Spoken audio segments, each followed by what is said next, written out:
with the WFP closing all the bakeries and Israel still keeping all the borders closed, Israel says there's still enough food that was delivered to Gaza during the ceasefire. What is the UN's response to that? As far as the UN is concerned, that's ridiculous.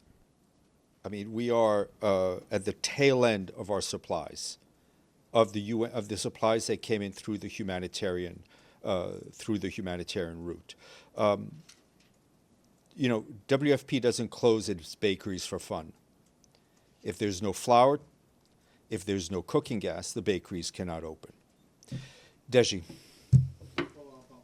A follow-up on Edie's question. You just called that ridiculous.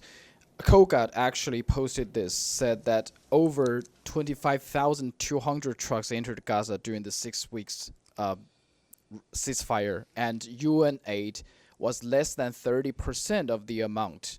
And they said they calculated they should be enough for a long period of time in Gaza, and accusing Hamas of taking those food in position. Does UN know any of those circumstances from your 30% of the food? I'm talking about the UN's humanitarian Yes. supplies. I answered that question, right?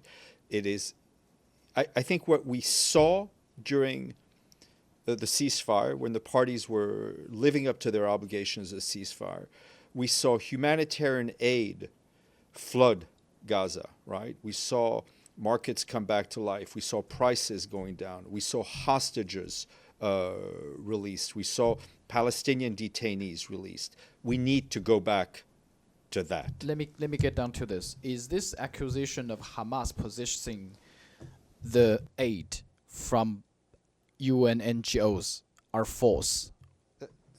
The UN has kept a chain of custody, and a very good chain of custody on all the aid it's delivered.